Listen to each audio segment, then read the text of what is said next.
তোমরা আমাকে কোথায় নিয়ে এলে? এটা আমার সাম্রাজ্য।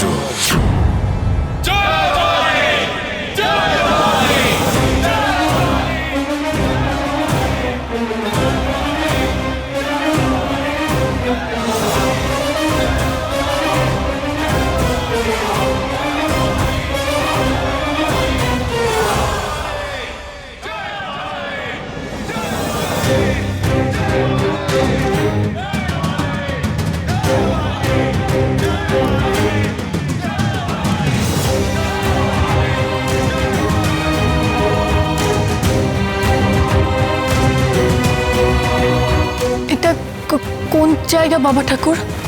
এটা আমার মুখ্য গুপ্তস্থান। এখানে আমাকে ব্রাহ্মণের ছদ্মবেশ ধরতে হয় না।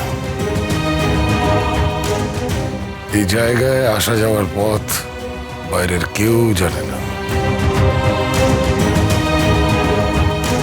তুমি তো জানো না, তাই জেনে রাখো।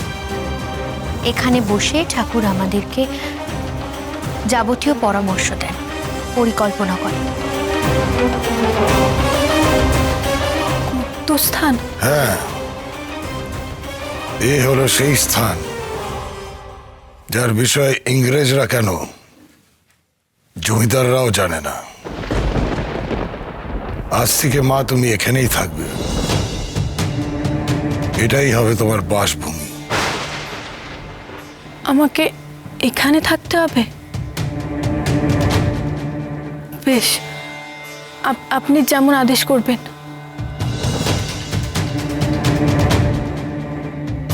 পাশেই একটা কুঠির আছে। এবার থেকে তুমি পোড়ো বাড়ি বা আনন্দ আশ্রমে নয়, সেই কুঠিরেই থাকবে।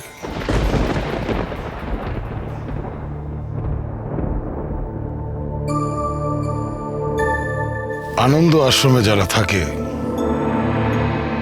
তারা সমাজ পরিত্যক্ত, অসহায় মহিলা। আনন্দ আশ্রম কোনো গোপন জায়গা নয়, সবাই চেনে জানে। আমার দলের কেউ সেখানে থাকে না। তাদের সুরক্ষা আর গোপনীয়তার জন্য তারা সকলে এখানে থাকে, লোকচক্ষুর আড়ালে। তুমিও এবার থেকে দলের সদস্যদের সঙ্গেই থাকবে। যেহেতু তুমি আমাদের দলের মন্ত্রে দীক্ষিত হতে চাও, দেশের মানুষের সেবায় নিজেকে নিয়োজিত করতে চাও, সেহেতু আমি সিদ্ধান্ত নিয়েছি তুমি আর বাইরে নয়, আমাদের সঙ্গে থাকবে। এ তো আমার সৌভাগ্য বাবা ঠাকুর। আমায় বলুন, আমায় কি করতে হবে? দাঁড়াও, এখনই এতটা উৎসাহ দেখিও না। অনেক সংযম, কষ্ট, ত্যাগের মধ্যে দিয়ে আগে নিজেকে তৈরি করো, তারপরে না হয় আমাদের দলের একজন ভেবো নিজেকে। তোমাকে আগে দলের উপযুক্ত করে গড়ে নেওয়া হবে। তুমি আমাদের পরীক্ষায় উত্তীর্ণ হয়েছো ঠিকই, কিন্তু তার মানে তুমি আমাদের দলের উপযুক্ত হয়েছো সে কথা ভুল। তোমাকে এখনো অনেক পথ পেরোতে হবে প্রফুল্ল। তোমরা যা যা করতে বলবে আমি তার জন্য তৈরি। আমি তো তেমন কিছু জানি না, তাই তোমরা আমাকে দলের উপযুক্ত করে গড়ে তুলো। শোনো মা, কাল সূর্য উদয়ের সঙ্গে সঙ্গে তোমাকে দীক্ষা গ্রহণ করতে হবে। আমাদের মন্ত্রে দীক্ষিত হওয়ার পর শুরু হবে তোমার যথার্থ প্রশিক্ষণ। আমাকে কি শিখতে হবে বাবা ঠাকুর? অনেক কিছুই শিখতে হবে তোমার। এক এক করে তুমি সব শিখবে।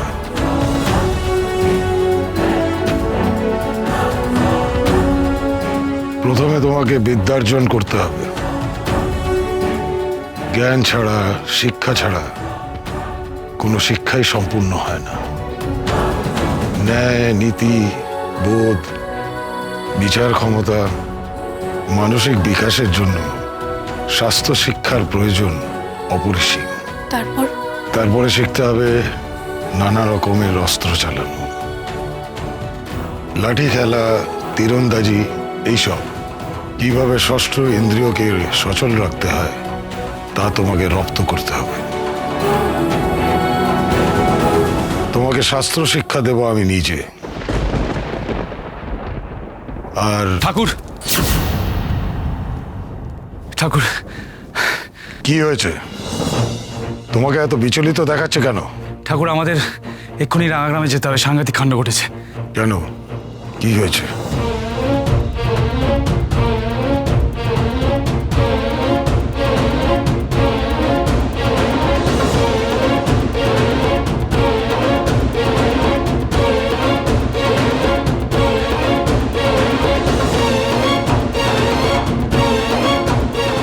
বাবা ঠাকুর, চলো আমাদের সঙ্গে, গেলেই দেখতে পাবে। দিবা, নিশি, তোমরা কিছু চাল আর বস্ত্র ভাড়ার থেকে বের করে নাও, নিয়ে চলো সেসব। মার্জনা করবেন ঠাকুর, কিন্তু প্রফুল্ল এখনো দীক্ষাই হয়নি। একজন নেহাত শিক্ষানবিশকে নিয়ে ওখানে যাওয়া। ওর যাওয়া প্রয়োজন। তুমি এসো মা আমাদের সঙ্গে। সবাই প্রস্তুত হয়ে নাও। জয় ভবানী।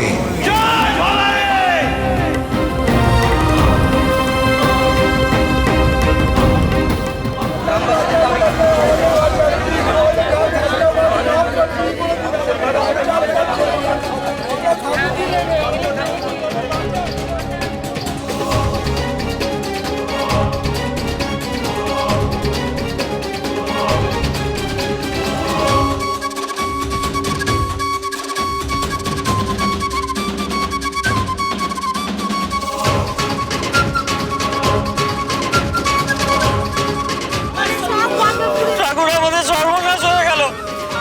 দেবী, জমিদার আর সাহেব মিলে আমাদের সব কিছু লুট করে নিয়ে গেল। আমাদের ঘরে কানাকড়িটুকুও নেই, এক দানা চাল পর্যন্ত নেই, সবগুলা পুড়িয়ে নিয়েছে। এখন আমাদের কি হবে ঠাকুর? এই সন্তানদের নিয়ে তো অনাহারে মরতে হবে আমাদের। দেখেছো মা, কোম্পানি আর অর্থ পিশাচ জমিদারদের অত্যাচার।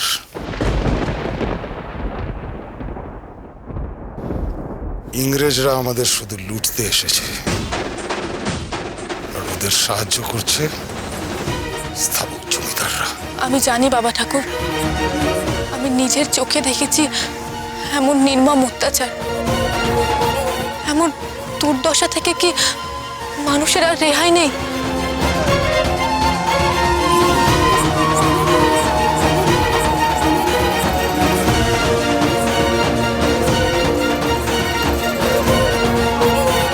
ওই রক্ত চোষাদের হাত থেকে আমাদের দেশের মানুষগুলোকে রক্ষা করাই আমাদের কর্তব্য। গ্রামকে গ্রাম লুট করছে, নির্বিচারে অত্যাচার করছে, মারছে গরিব মানুষগুলোকে।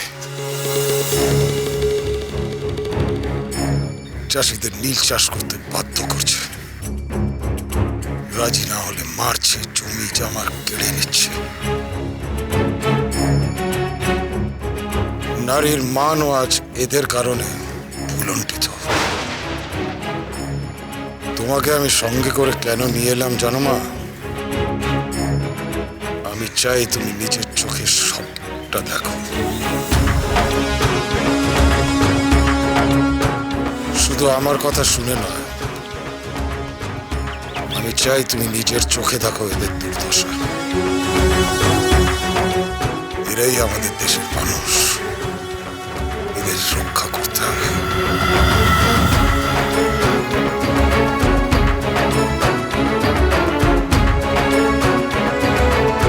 আমিও তো তাই চাই, কিন্তু আমি কি পারবো? তোমরা কিচ্ছু ভেবো না, তোমাদের সব রকমের সাহায্য করা হবে। আমি তোমাদের কথা দিচ্ছি, যে সম্পদ ওই ইংরেজ আর দেশি জমিদাররা লুট করেছে তার দ্বিগুণ তাদের কাছ থেকে ছিনিয়ে নিয়ে আমি তোমাদের হাতে তুলে দেব। এ আমার অঙ্গীকার।